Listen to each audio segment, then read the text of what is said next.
Growing up in a family that prized independence, I was always encouraged to solve problems on my own. My father, a carpenter, would often involve me in his projects, showing me how to measure, cut, and build with precision. "You don't need fancy degrees to make a good living," he used to say. "What you need is skill and dedication." Those words became a mantra that shaped my view of success. The small-town atmosphere I called home was both a blessing and a challenge. Everyone knew everyone else, and reputations were built or broken on the smallest of actions. This environment instilled a strong sense of accountability in me from an early age. If I said I'd do something, I made sure to follow through because trust was the most valuable currency in our community. In high school, I discovered a knack for fixing things. Whether it was repairing a broken fence for a neighbor or troubleshooting a malfunctioning lawnmower, I found immense satisfaction in solving practical problems. These small victories didn't just earn me extra pocket money. They also solidified my belief that hands-on work could lead to a fulfilling career. One defining moment came during a summer storm when our basement flooded. Watching my father and a local plumber work together to clear the water and repair the damaged pipes left a lasting impression on me. The plumber, a gruff but kind man named Mr. Grayson, explained every step of the process with a patience that belied his rugged appearance. "Plumbing's not just about pipes," he said. "It's about keeping homes safe and lives comfortable." That interaction sparked an interest that stayed with me. I began reading about the trade, fascinated by the complexity hidden beneath the simplicity of running water. It seemed like a puzzle waiting to be solved, and I couldn't shake the feeling that I wanted to be a part of it. By the time I graduated, I knew college wasn't my path. While my friends packed their bags for universities across the state, I felt drawn to a more immediate and tangible career. Plumbing isn't glamorous, but it offered stability, purpose, and the chance to build something meaningful from the ground up. As fate would have it, my growing interest aligned perfectly with an opportunity that came my way. Matt, a close friend, mentioned that his Uncle Steve, a seasoned plumber, was looking for apprentices. The timing couldn't have been better, and before I knew it, I was stepping into a world of wrenches, pipes, and problem-solving. A world that would soon become my passion. Matt and I had been inseparable since childhood, forging a friendship built on shared mischief and mutual understanding. We weren't scholars by any stretch, but we had an uncanny knack for navigating life's twists and turns with a mix of creativity and sheer determination. One evening during our late teens, we found ourselves discussing the weighty topic of our futures. Neither of us fancied the idea of drowning in student loans or chasing degrees we weren't passionate about. Instead, we set our sights on a more practical path. Learning a trade. Plumbing became the clear choice when Matt's Uncle Steve, a seasoned professional, offered to take us under his wing. Steve's proposal wasn't entirely altruistic. Training us meant he could save on labor costs, but it was a win-win situation. He planned to retire soon and spend his golden years soaking up Florida's sun. For us, it was a golden opportunity to gain valuable skills and build a future without the financial burden of traditional education. Matt, ever the dreamer, had a vision of taking over the business one day, maybe even with me as his partner and building it into something bigger. With that goal in mind, we signed up as Steve's apprentices. The pay was lousy, but the experience was invaluable. We had direction, but life still had plenty of lessons to throw our way. Those early years were full of learning experiences, not just in plumbing but in life. We navigated the usual teenage challenges, dealing with relationships, friendships, and figuring out what loyalty really meant. One thing was clear: Matt and I were a team. Anyone who messed with one of us had to deal with both. We weren't huge guys, but we'd built up strength from sports and knew how to handle ourselves. I'll never forget the day our bond was truly sealed. I was cornered by two football players who decided to give me a hard time. Out of nowhere, Matt charged in, fists flying, and together we took them down. From that moment, no one dared challenge us again. When it came to girls, Matt was a natural charmer. He loved keeping things casual and always had a new girl on his arm. I was the opposite. My name's Jim, by the way. During our apprenticeship with Steve, I met Kate. We connected instantly when we met at a bar, and before long, we were inseparable. What started as a spark quickly grew into a full-blown relationship, and we realized we were a perfect match in every way. As Kate and I grew closer, Matt started to feel left out. He missed having me as his wingman, but he was happy for me too. "You got a good thing going, Jim," he said one day. "If you hadn't met her first, I'd have loved to see where things might have gone with Kate." Despite the awkwardness, the three of us got along so well that we felt like family. Matt and Kate even hugged occasionally, but I never gave it much thought. After all, you trust your best friend, right? Life moved on, and so did Uncle Steve. He sold the business to Matt and me when he retired. My parents co-signed a loan to help me buy my share, while Matt's parents gave him the money outright. That left me carrying the debt, but I didn't mind. Things were going well. I married Kate 2 years ago, and the business thrived. We poured our energy into marketing and built a strong online presence. Soon, we had more clients than we could handle. The workload became overwhelming, and we realized we needed more plumbers. Unfortunately, finding skilled workers at reasonable rates was tough. Matt and I started working even longer hours. Meanwhile, Kate was stuck in a job she hated, working as a legal clerk. The pay was fine, but she had to deal with a persistent coworker who constantly hit on her. She wanted to start a family, but with my debt and the endless work hours, it felt impossible to make that happen. As my schedule grew more demanding, Kate seemed to drift away. She was clearly unhappy, and I started to worry about her mental health. I tried to reassure her, saying, "Things won't always be this crazy, just hang in there." But my words didn't seem to help.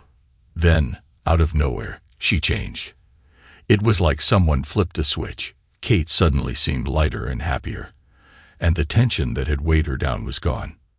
At first, I was just relieved to see her smile again. But as time passed, I started noticing things. Our once dormant bed life became unexpectedly passionate. Kate started suggesting things in the bedroom that she'd never shown interest in before. I couldn't help but wonder what sparked this transformation. I needed someone to talk to, so I turned to Matt. We met at a bar, grabbed a couple of beers, and found a quiet booth. "You've seemed off lately," Matt said. "What's going on?" "It's Kate," I replied. "She hated her job, especially because of this coworker at work." Then suddenly, she's all smiles, and our bed life has taken a strange turn. She's trying new things, and I can't help but wonder, where is this coming from? Is she learning it from someone else? For the briefest moment, something flickered across Matt's face, an expression he quickly buried. "You're overthinking it, Jim," he said, but his words only deepened my suspicions about Kate and about Matt. That Saturday morning, I decided it was time to face the truth, head on.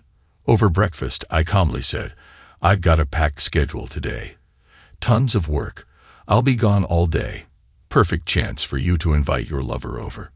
Kate froze, the color draining from her face. She opened her mouth, but nothing came out. I didn't hold back. "You know who I mean, the guy who seems obsessed with getting his personal desires fulfilled. Care to explain?" Tears immediately welled in her eyes, and she bolted from the kitchen, running to the bedroom without a word. I grabbed my keys and walked out to my truck, pretending I had a full day's work ahead of me. But I wasn't going anywhere far. I had no real plans other than to let Kate believe I was gone long enough for her to take the bait. It was a calculated move, and I was almost certain she'd fall for it. When I returned just before lunch, my suspicions were confirmed. Matt's truck was parked in the driveway. My stomach churned, and my pulse raced. I had suspected this, but seeing his truck made it impossible to deny. The sight hit me like a punch to the gut, but anger quickly replaced the shock. Slamming my truck door, I stomped to the front door, unlocking it with shaky hands. The scene inside wasn't quite what I'd imagined, though it didn't make it any less enraging. Instead of catching them in bed, I found them sitting awkwardly on opposite ends of the couch. A tissue box sat between them, and the floor was scattered with crumpled tissues. Both of their faces were red and puffy, like they'd been crying for hours. But their remorse didn't move me. It only fueled my anger. As soon as I stepped into the room, Matt stood up, raising his hands as if to pacify me. "Jim, listen," he began, but he didn't get the chance to finish. I closed the distance between us in an instant, landing a solid punch on his face. He stumbled backward, falling to the floor with blood pouring from his nose and mouth. "Don't even try, Matt. You're no friend of mine. You're nothing." I turned to Kate, my fury boiling over. "And you," I spat, pointing at her. "Start packing. I want you out of my house today." Tears streamed down her face as she tried to respond. "Jim, please, let me explain." "Shut your mouth," I roared, cutting her off before she could continue. "There's nothing you can say that I want to hear. Don't insult me with your lies. Grab your things and get out. The rest, I'll pack it myself and leave it at your office. Your new boyfriend can pick it up." Kate stood frozen for a moment, then hurried to the bedroom to gather her belongings. I turned my attention back to Matt, who had managed to crawl to the couch, pressing tissues against his bleeding nose. "You're leaving too," I said coldly. "Get out of my house now." A few minutes later, Kate emerged, her face streaked with tears, carrying a small bag. She avoided looking at me as she headed for the door. Matt tried to speak again, but I didn't let him. Instead, I drove my fist into his gut, making him double over in pain. "Out both of you," I growled, my voice low but menacing. Matt staggered to his feet, still clutching his stomach, and followed Kate out the door. I stood in the doorway, watching them climb into Matt's truck. Neither of them dared to look back as they drove away. The moment they were gone, I slammed the door shut, locking it behind me. The sound echoed in the silence of the empty house. That afternoon, I sat down to figure out my next steps. I started researching divorce proceedings and how to dissolve the business partnership with Matt. The divorce itself seemed straightforward. No kids, no shared assets beyond our rented house, and separate car loans. The business, however, was more complicated. I still owed a significant amount on the loan I'd taken to buy my share, while Matt had no financial burden thanks to his parents. The thought of dealing with him in any capacity made my blood boil, but I needed a plan. I scheduled a meeting with a divorce lawyer, Karen King, and explained the situation. Karen suggested involving her husband, Carl, who specialized in business law. Since Matt was part of both the divorce and the business, it made sense to tackle everything at once. In our meeting, Karen laid out the basics. "The divorce shouldn't be too complex," she said. "Your prenup ensures that the business remains separate from marital assets, so that won't be contested. The real challenge is the partnership." Carl took over, leaning forward. "Jim, you need to decide what you want. Do you want to preserve the business, or are you ready to walk away? Either choice is valid, but it changes how we proceed." "I want out," I said without hesitation. "I'm done." Carl nodded. "In that case, you can sell your share. If you want to minimize damage, sell it to Matt, but make him pay for it. If you'd rather make things difficult for him, you could sell your half to a competitor. They'd likely dissolve the business, claim its assets, and remove Matt from the market. However, that option could hurt your employees." The mention of our team gave me pause. We had 5 solid workers, people I respected and didn't want to see suffer because of this mess. "I can't just walk away," I said finally. "My parents co-signed my loan. I won't leave them holding the debt." "I understood," Carl replied. "We'll serve Matt notice of your intention to dissolve the partnership. He'll have 30 days to make an offer to buy you out.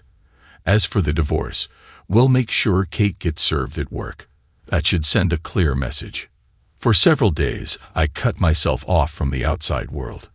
Calls and emails from Matt flooded in. but I ignored every single one. He whined about missed jobs and angry clients, but his problems were no longer my concern. To hammer the point home, I sent both him and Kate the same picture, a shot of my middle finger accompanied by the words, "Go to hell." By the third evening, they made a fatal misstep.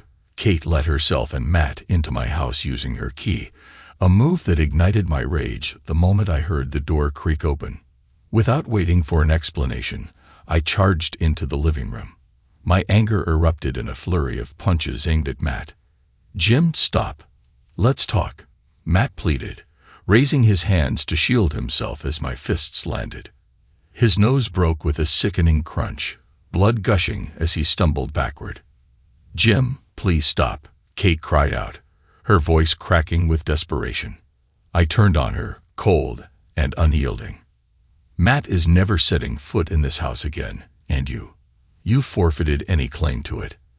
I spat, pointing at her.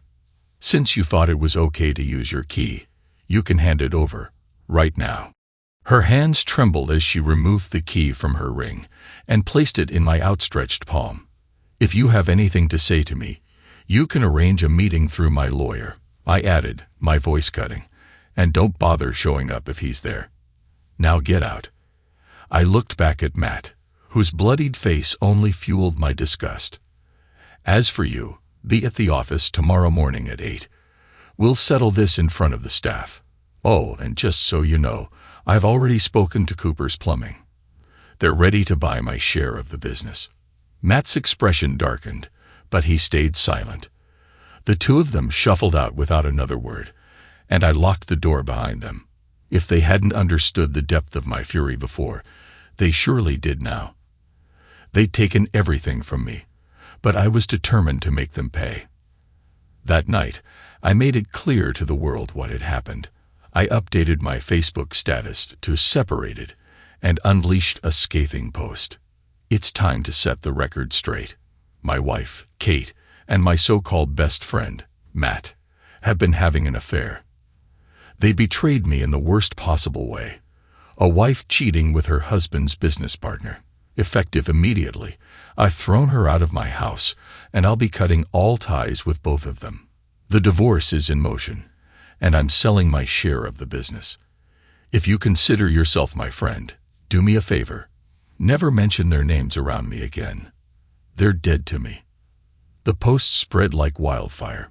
My phone blew up with messages and notifications, but I ignored most of them. One call, however, caught my attention.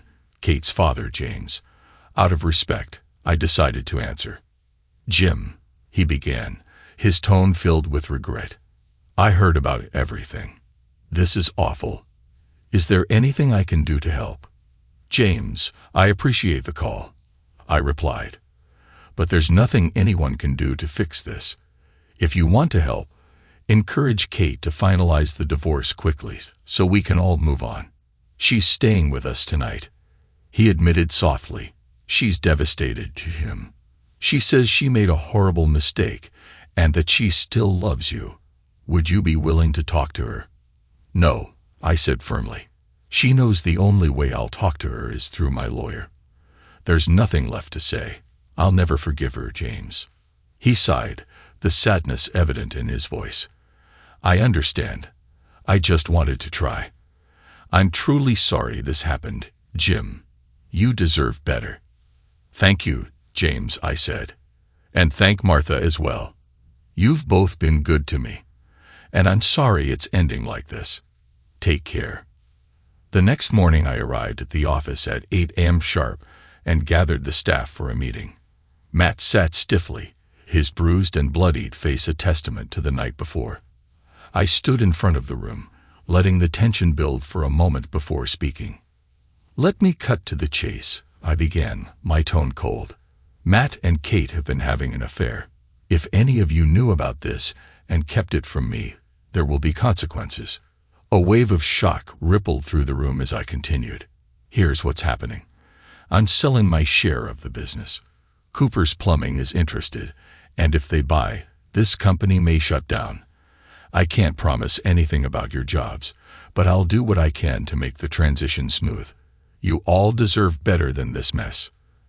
The staff left in silence, leaving only Matt and me in the room. He glared at me, his jaw tight. "Did you have to air our dirty laundry to everyone? You've made this 1,000,000 times worse." I let out a bitter laugh. "You think I care about your feelings? You destroyed everything, and now you're upset that people know the truth. Grow up, Matt." "Jim, listen," he said, desperation creeping into his voice. "Kate doesn't even want me. She loves you. I don't want her either. I'm not looking to settle down. Can't we just put this behind us and focus on the business?" I stared at him in disbelief. "You seriously think I'd stay in business with you after this? The clock's ticking. You've got less than a month to buy me out or Cooper's will take over. I don't care what happens to this place anymore." "Jim, please," he started, but I cut him off. "I'm done," I said firmly, turning to leave. As I walked out the door, I raised my middle finger in the air. That was my answer. Later that day, my lawyer informed me that Kate wanted to set up a meeting. She planned to bring her father and a lawyer, the same persistent coworker who'd hit on her at work. It was unbelievable how far she'd fallen. Still, I agreed. I had no intention of reconciling, but if she wanted to talk, I'd face her one last time. The next morning, I arrived early to meet with my lawyer, Karen. Her advice was simple. Let the other side speak first and reveal their hand. When Kate arrived, she could barely meet my eyes. Her father, James, was composed as always. He extended his hand and said, "Jim, I'm sorry we're meeting under these circumstances. I hope you can keep an open mind." I shook his hand. "It's always good to see you, James, though I wish the circumstances were different." My attention shifted to Kate's lawyer, and my mood soured instantly. His smug demeanor and self-assured grin were enough to set me on edge. He introduced himself, offering a handshake. "Let's get this nonsense resolved so you two can work things out," he said, his tone dripping with condescension. I gripped his hand firmly, locking eyes with him. "That's not going to happen, Gibson," I said sharply, using his last name to keep things formal. "I've never met you, but I've heard about you, particularly the times you hit on my wife. Let's keep this professional.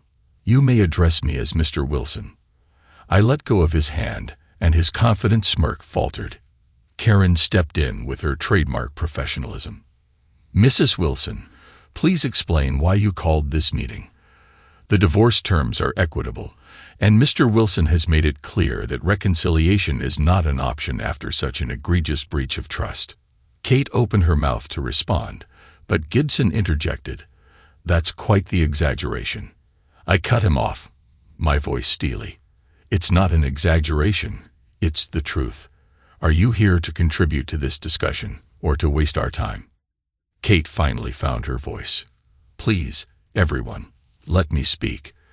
I called this meeting because I don't want a divorce. I still love my husband, despite my mistakes. Jim, please, just sit down and talk to me. Let me explain." I was about to shut her down when James gently intervened. "Jim," he said, his voice calm and steady. "Please, just hear her out. Let the two of you talk alone. That's all I ask. If it doesn't change anything, I won't interfere again." James had always treated me with respect, as had his wife, Martha. I couldn't refuse him outright. "All right, James," I said reluctantly. "I'll have one conversation with her, out of respect for you and Martha, not for her. But don't expect me to change my mind." Karen chimed in, her tone measured. "Legally, there's no issue with the two of you meeting privately. However, I recommend addressing any objections to the divorce terms now, so we're clear on where we stand if the discussion proves unproductive. Does your client have any objections, Gibson?" Gibson hesitated. "No objections at this time, but my client reserves the right to request court-ordered counseling." Karen nodded. "Noted. If there's nothing further, this meeting is adjourned." As we wrapped up, James approached me again. "Thank you, Jim. I truly appreciate this," he said sincerely. I nodded, though the sting of betrayal made his gratitude hard to bear. "You're a good man, James," I said. "I'll speak with her tomorrow, but it won't change anything." I informed Kate that her belongings were packed and ready for pickup the next evening. She could come at 5 p.m., accompanied by her father if she wished. The following evening, the doorbell rang right on time. Kate stood there, nervous and fidgeting, while James waited in the car. I led her to the dining room, choosing the most formal and impersonal space in the house. She sat across from me, her discomfort palpable. "What do you want to say, Kate?" I asked, my tone distant and cold. She hesitated before speaking, her voice trembling. "That I love you, Jim. That I was in a terrible place. I hated my job, hated my boss, who is now my lawyer, by the way, and hated that you were always working late. I know you were doing it for us, to secure our future, but I felt so alone." Her words barely registered.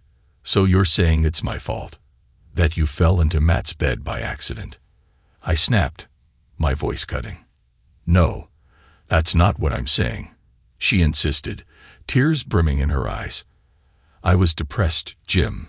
I saw Dr. Sharp, and he prescribed antidepressants, but I was too ashamed to take them. I felt like a failure. I had a wonderful husband and a good life, but I was falling apart. I wanted to start a family, but you said it wasn't the right time. I felt trapped." She paused, her voice breaking. "Then one night, Matt called. I told him you were working late again, and he was surprised. He said you shouldn't have to work so much if you were the boss. That's when the doubt started creeping in. Were you really working late, or was there someone else?" Her words stung, but she kept going. I was already spiraling, and that thought broke me. When Matt came over, I was a mess. I cried, and he comforted me like a friend. But then I kissed him. I started it, Jim, not him, and things went too far. Her voice cracked as tears streamed down her face. "We tried to stop, twice. We both agreed we couldn't do this to you. But I kept going back. My depression took over, and I clung to the comfort he gave me. That day you came home early. We hadn't done anything. We just decided to end it for good. And then you walked in." She looked at me, her expression a mixture of regret and desperation. "Jim, I know I can't undo the damage I caused. I know I've lost your trust. But I love you, please. Give us another chance." I stared at her, unmoved. Her words were little more than noise to me, hollow and devoid of meaning.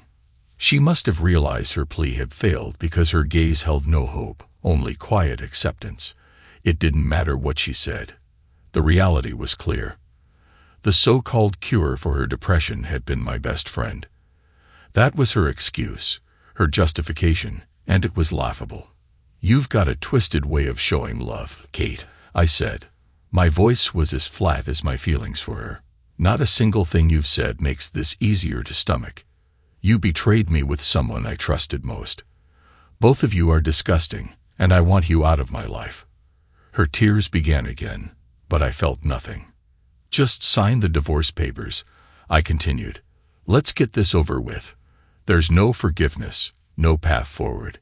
You cheated with Matt, my best friend. Do you even understand what that means? It's done, Kate. Finished." She sobbed quietly, but I kept going. "I never thought I could stop loving you, but you've managed to make me feel nothing but disgust. You repulse me. I'll never look back on this marriage with anything but regret." Standing up, I signaled the end of the conversation. I escorted her to the door as she trembled with grief. Her father, James, waited in the car, and when our eyes met, I gave him a small, regretful shake of my head. He sighed and stepped out, wrapping his arms around Kate as he murmured something to calm her. James returned to help load the last of her belongings into the car. Kate remained inside, crying softly while we worked in silence. When everything was packed, he turned to me and extended his hand. "Thank you, Jim," he said quietly. I shook his hand, struggling with the unexpected lump in my throat. Saying goodbye to this decent man hurt more than letting go of his daughter. He hadn't deserved any of this. "Take care, James," I replied. "You're a good man." Once they were gone, I turned my focus to Matt. Halfway through the 30 days I'd given him to buy me out, he called. I didn't want to answer, but with employees counting on us and unfinished business to handle, I picked up. "What is it, Matt?" I said, my tone sharp. "If this isn't about the buyout, I'm hanging up," he replied. "It is," he said quickly. "I've been to the bank. How much do you want for your share?" $200,000, I replied flatly. "What? That's double what you paid," he protested. "Be reasonable, Jim. I can't afford that. You know how tight things are." "Are you serious, Matt?" I snapped.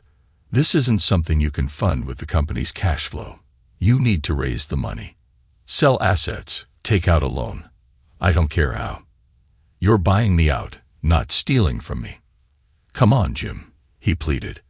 "I'm sorry, okay? But if you don't work with me, the business will collapse."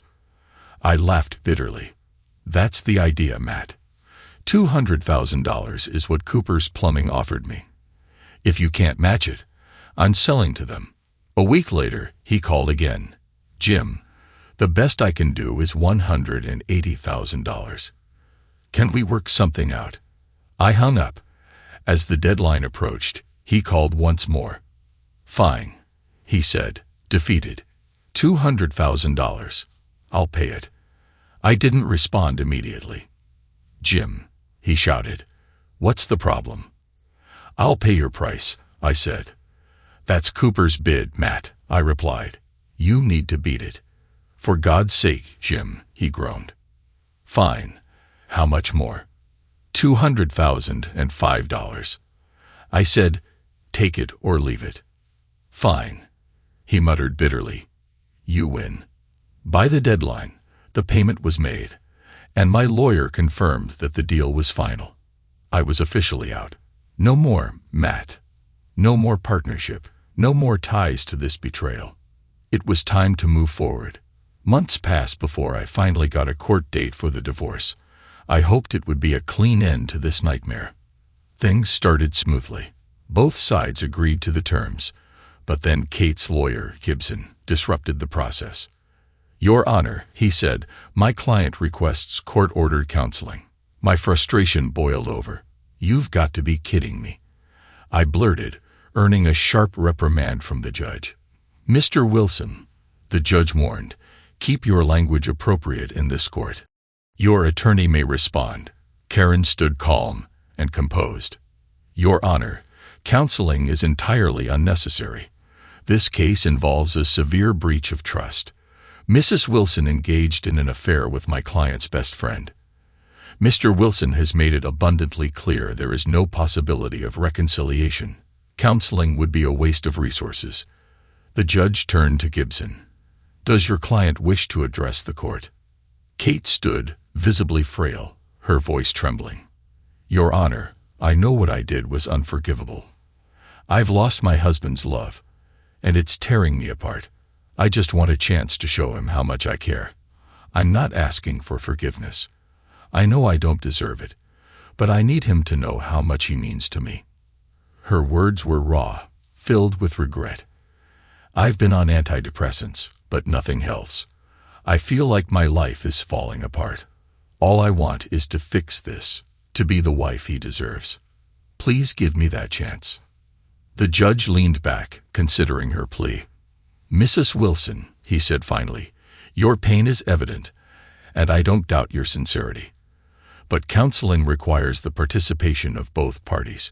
Mr. Wilson, are you willing to attend counseling?" I met his gaze, my voice steady. "No, Your Honor, I will not attend counseling or pursue reconciliation. This marriage is over." The judge sighed, his tone somber. "Understood. Divorce granted. No counseling will be ordered." And with that, it was done. 3 weeks later, an unexpected call from James interrupted my quiet evening. His voice was tense, strained in a way I'd never heard before. "Jim, it's James. Can you come to the hospital? I sat up straight, my chest tightening. "What's going on? Why are you calling me?" "It's Kate," he said, his voice cracking. "She's not doing well. The doctors, they don't think she'll make it. She's asking for you." The words hit me like a hammer, leaving me momentarily speechless. Part of me wanted to ask why he thought I should be involved, but the desperation in his voice stopped me short. "I'll be there," I said finally. At the hospital, I approached the reception desk, my nerves fraying. "I'm here for Kate Wilson," I said. The nurse glanced up, her expression neutral. "Are you family?" she asked. "We're divorced," I replied, but I was told she asked for me. Her face softened slightly as she pointed me toward the emergency department. I found James waiting outside the unit, pale and visibly shaken. When he saw me, he took a deep breath before speaking. "Jim," he began, his voice low and raw. "I'll get straight to the point. Kate is 6 months pregnant. The doctors say her health is failing, and the baby's at risk too. She hasn't been eating, hasn't been taking care of herself. They're both hanging by a thread." Pregnant. My thoughts reeled. I stared at him, trying to process this revelation. He placed a steadying hand on my shoulder. "She wants to talk to you," he said. I nodded stiffly, following him into the room. Kate lay in the hospital bed, pale and frail, her face gaunt. Machines beeped softly around her, a stark reminder of her precarious state. I hesitated, then stepped closer. Her eyes fluttered open at the sound of my approach, and she looked at me with tears pooling in her gaze. "Jim," she whispered, her voice barely audible. "I'm sorry. I didn't know I was pregnant. When I stopped eating, I thought I was only hurting myself. I didn't realize it was our baby." The words cut deep, shaking the walls of anger and resentment I'd built around myself. A darker question crept into my mind. Was the baby even mine? She seemed to sense my doubt because she added, "The baby's yours." I made Matt use protection every time. Before I could respond, her eyes closed, and the machines around her erupted into alarms. Nurses and doctors rushed in, urging me to leave. I stumbled into the hallway, overwhelmed by emotions I hadn't felt in months. Tears slipped down my face as I tried to regain control. James sat nearby, his shoulders slumped. He looked up at me with an expression of exhaustion and guilt. "I didn't know how to tell you, Jim," he said. "When I found out about the baby, I assumed it was Matt's. But Kate swore it wasn't. She said she never wanted children with anyone but you. I didn't feel it was my place to say anything." I nodded silently. He continued, "I've done my best to help her, but she's been falling apart." "Martha?" I asked. "Well, she's kept her distance. She hasn't forgiven Kate for what she did to you, and honestly, neither have I. But I couldn't just abandon her." "You've done more than most would," I said, placing a hand on his shoulder. "You're a good man, James." We sat in silence until a doctor approached hours later. "Are you next of kin?" he asked. He nodded. "Yes, you can speak freely." The doctor sighed. "The immediate crisis has passed, but it's still a fragile situation. The baby is small and underdeveloped, and Kate's condition remains critical. We're doing everything we can, but they're not out of the woods yet." He turned to me. "Are you the father?" I hesitated, then answered, "It seems so, but I only learned about the pregnancy today." The doctor nodded. "If the baby survives, a paternity test would confirm it. But I'll be honest with you, Kate's health is so poor that she may not make it through the next few months. You need to prepare for the possibility of raising this child alone." The weight of his words crushed me. I sat back, my mind racing through the implications. Was this truly my child? If it was, could I step up and shoulder the responsibility? Miraculously, both Kate and the baby held on. After weeks of intensive care, she gave birth prematurely to a baby boy. He was tiny, just over 4 pounds, but otherwise healthy. Kate's recovery was slower, and the damage to her health was irreversible, leaving the future uncertain. The results of the paternity test confirmed what I already suspected. I was the father. The realization hit me harder than I expected. Fatherhood was something I had once dreamed of, but under these circumstances it felt tainted. The joy I should have felt was buried under layers of anger and grief. Kate and I would never reconcile. That much was clear. Too much damage had been done, and no amount of apologies could repair what she'd destroyed. But the child was innocent, and I couldn't turn my back on him. As I held my son for the first time, I knew my life was about to change in ways I hadn't prepared for. This wasn't the life I wanted, but it was the one I had. And I would face it, no matter how complicated it became. A few days after the baby's birth, my phone rang again. It was James. His voice was cautious, almost hesitant. "Jim, I need to talk to you about the baby," he said. "Kate wants to know if you'd like to be involved in naming him." His words careful, as if he were trying to avoid setting off a minefield. I was caught off guard. Honestly, I hadn't even thought about it, I admitted. "We're divorced." I didn't expect to be part of that decision. James sighed lightly.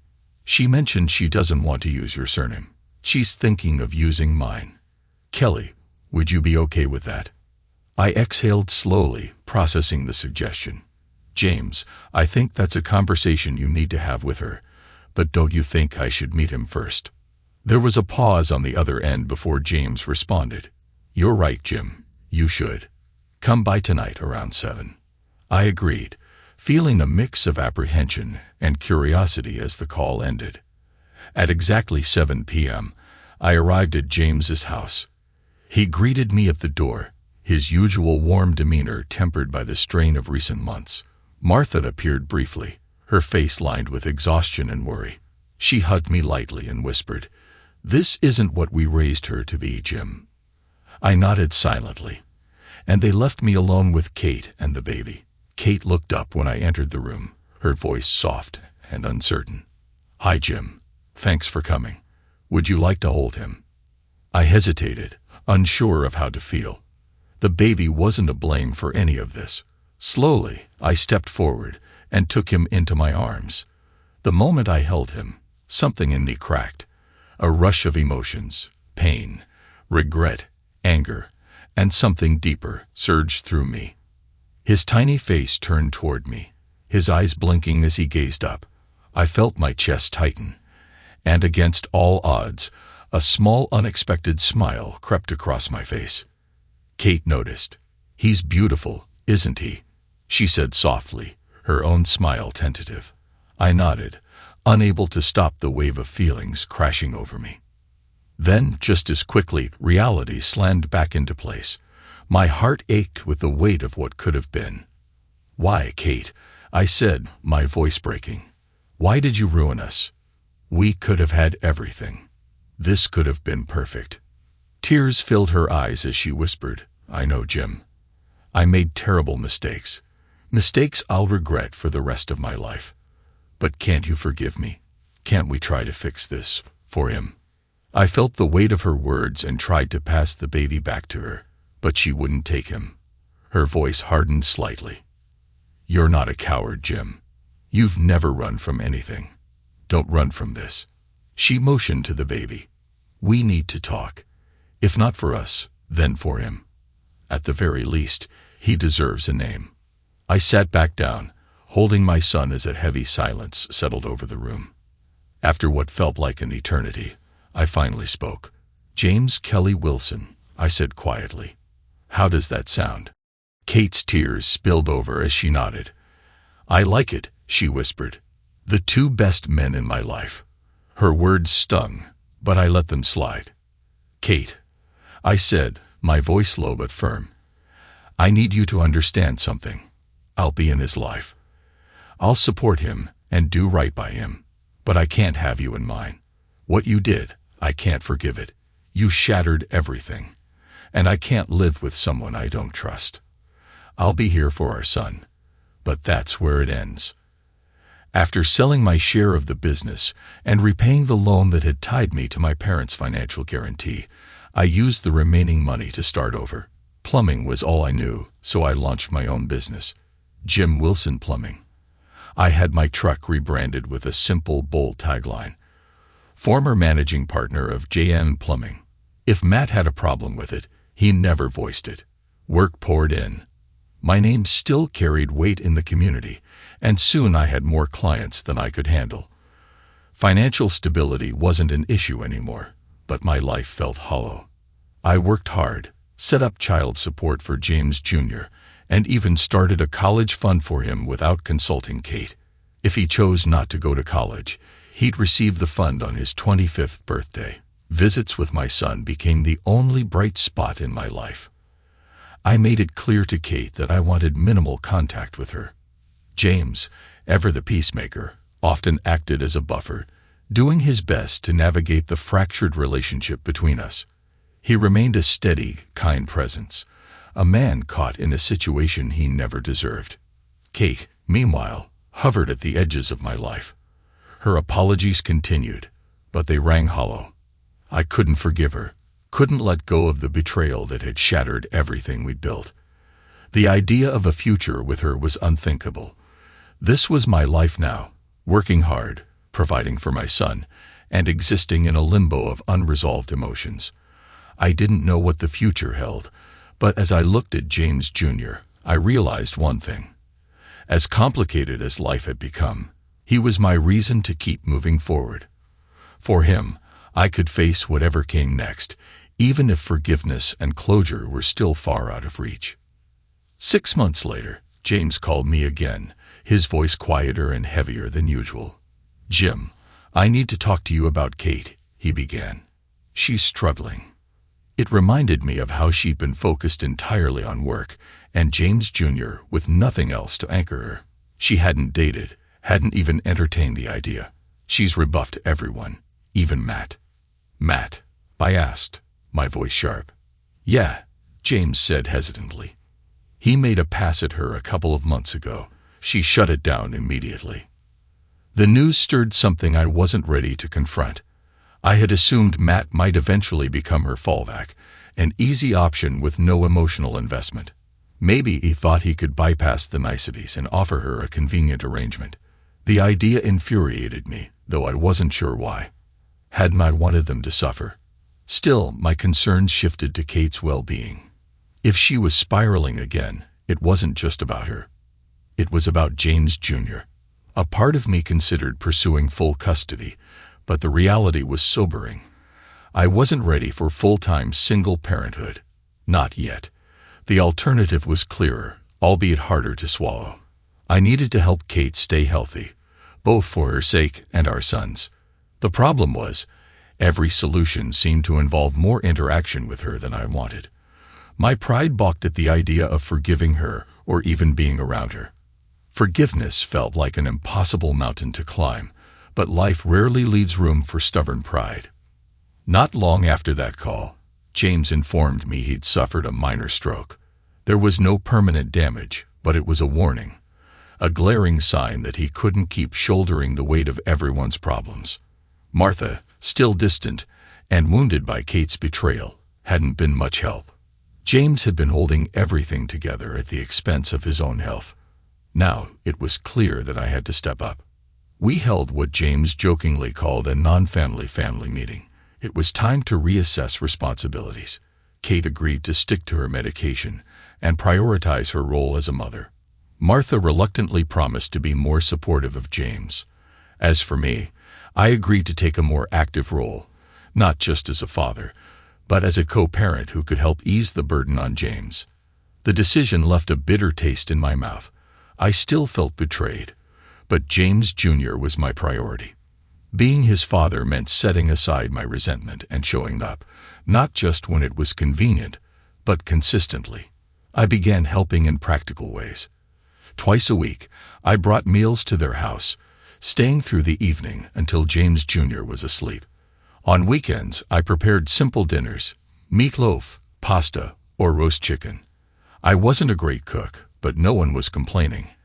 And my meatloaf actually turned out better than I expected. These regular visits forced me to interact with Kate more than I wanted to. At first, our conversations were awkward and short, often limited to updates about James Jr., but over time, something shifted. We began talking about him with genuine interest, sharing stories about his milestones and habits. Slowly, the resentment I carried began to soften, not enough to forget, but enough to see her as a person again. I also took it upon myself to make sure she stayed on our medication. Small gestures like checking in or bringing groceries seemed to help her feel supported. Gradually, she began emerging from the cloud of depression. Watching her regain some semblance of herself made me question the coldness I'd shown her for so long. She had hurt me, yes, but had I been right to treat her like an irredeemable pariah? I thought about all she had endured since our divorce. She'd lost her home, her independence, and the love she said she cherished most. She hadn't dated, isolating herself instead. Meanwhile, I had fought back. I'd built a business, reclaimed my independence, and ensured Matt paid for his betrayal in every possible way. But was Kate's punishment supposed to go further than his? Had she not already suffered enough? Then there was James Jr., the innocent child caught in the aftermath of our mistakes. He didn't deserve parents at war, and he didn't deserve to lose his mother to her struggles. James's stroke had been a wake-up call. He had sacrificed his health trying to keep everyone afloat, and I couldn't let that continue. It was time to take responsibility, not just for my son, but for the family dynamic we'd all been forced into. The following Saturday, I arrived at James and Martha's house earlier than usual. I wanted time to speak with Kate alone. James and Martha, understanding my intentions, left with James Jr., giving us the space we needed. Kate, I began, keeping my tone steady. We need to talk. Things as they are right now aren't sustainable. James's health is fragile, and he doesn't need the added stress of having you and James Jr. under his roof while I'm here 3 nights a week. It's too much. Her expression flickered with curiosity. Oh, what are you saying? She asked cautiously. I'm saying we need a different arrangement, I replied. You, James Jr., and I need to find a place to live together. Her eyes widened, and I saw the flicker of hope I had been careful to avoid encouraging. Don't misunderstand me, I continued firmly. This would be a practical, platonic arrangement. I haven't forgotten what you and Matt did, and I doubt I ever will. This isn't about you. It's about James Jr. and making life easier for all of us, especially your father. The hope in her expression dimmed, but she nodded. I understand, she said quietly. Thank you for thinking of this. This isn't for you, Kate, I reiterated. This is for James Jr. and James Sr., but we have to make it work, for everyone's sake. I paused, letting my words sink in before adding firmly. I've also realized that someone needs to ensure you stay consistent with your medication, and I'm willing to be that person, for James Jr.'s sake. He deserves to have both parents in his life. But let me make this clear, if you ever start a relationship with someone else, this arrangement ends immediately. We're divorced, Kate. I'm not here to be your babysitter while you date. Is that something you can accept and live with? Kate's expression softened, a small but genuine smile breaking through despite the boundaries I had laid down. Yes, Jim, she said earnestly. I'll agree to anything to be with you, and James Jr. every day. I understand your rules, and I'll respect them. But I want to be honest. I'll still try to win you back, not by pushing or being inappropriate, but by being the kind of partner you deserve. If you never change your mind, I'll accept that. But I'll always love you, Jim. And with that, the 3 of us moved into a modest 3-bedroom house. It was a tense and unconventional arrangement. 2 people with a complicated past, navigating a platonic partnership for the sake of their child. For me, living with James Jr. full-time was both a joy and a challenge. He was a happy, curious little boy, and his resilience amazed me. By 10 months, he was wobbling around on unsteady legs, and by 14 months, he had mastered a handful of words. Every milestone reminded me why this arrangement mattered.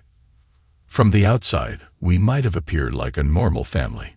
We cooked meals together, managed the chaos of toddlerhood, and shared a roof. But behind closed doors, things were far from perfect. Kate and I had separate bedrooms, and those spaces became sanctuaries where we coped with the frustrations of our arrangement. I wasn't bound to celibacy by my own rules, but something kept me from seeking a relationship elsewhere.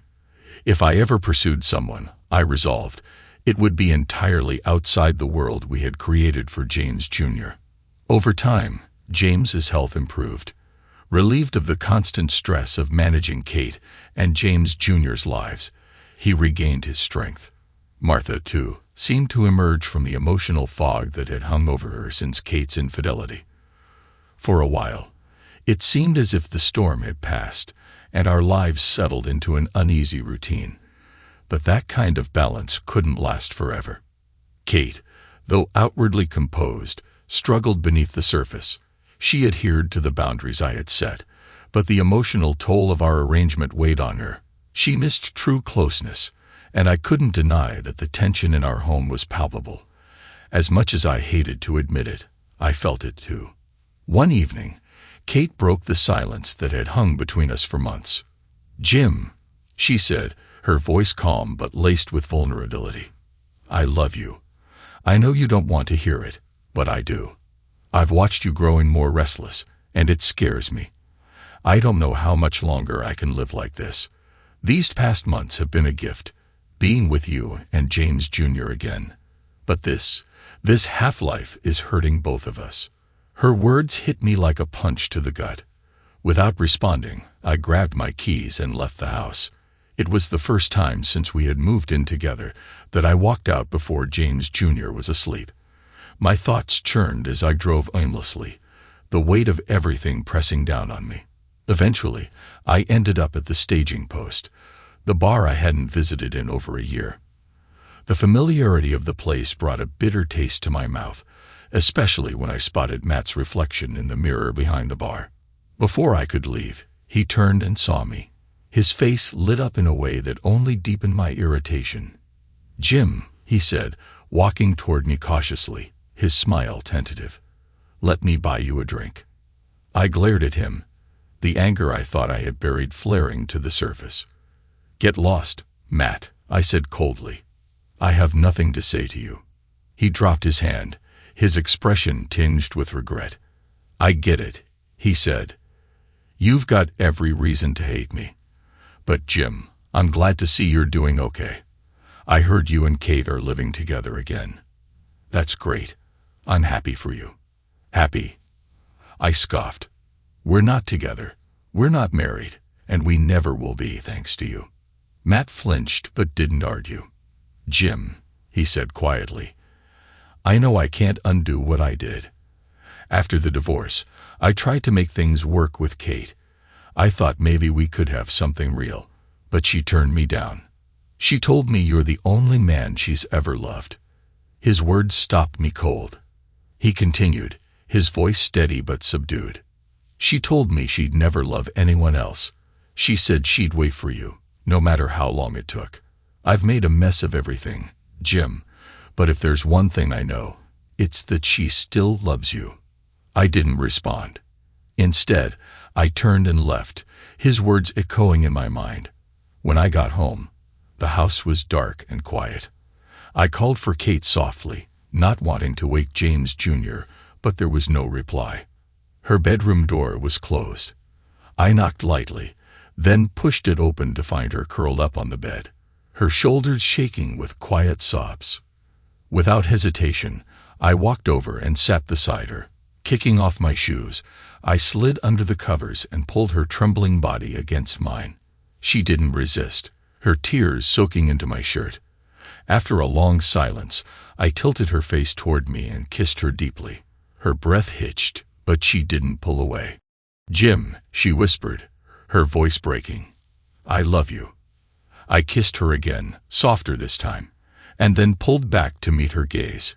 "If you ever betray me again," I said quietly, "I won't forgive you ever." She nodded, her tears spilling over. "I won't," she whispered, "never again. I love you, Jim. Always." For the first time in years, I let my guard down. I didn't know if it was forgiveness, exhaustion, or something in between, but the barriers I had built around my heart began to crumble. It wasn't a resolution, but it was a start. Maybe, just maybe, there was a way forward. Life has a way of forcing us to confront what we'd rather leave buried. As I held Kate that night, I realized that rebuilding isn't about forgetting. It's about choosing to face the pain and move forward anyway. Trust is fragile and hard to mend, but James Jr. deserved a chance at a whole family, even if it came with scars. Kate and I weren't perfect, and we never would be, but perhaps perfection wasn't the goal. Instead, it was about being present, learning, growing, and making better choices.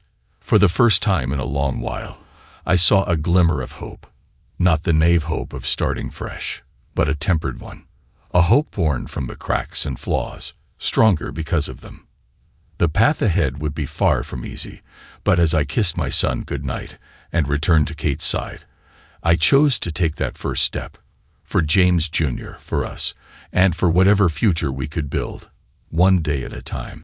Thanks to everyone who took the time to listen to today's stories. If you enjoyed it, please consider liking and subscribing if you haven't already. Feel free to share your thoughts on the events in the comments below. Take care.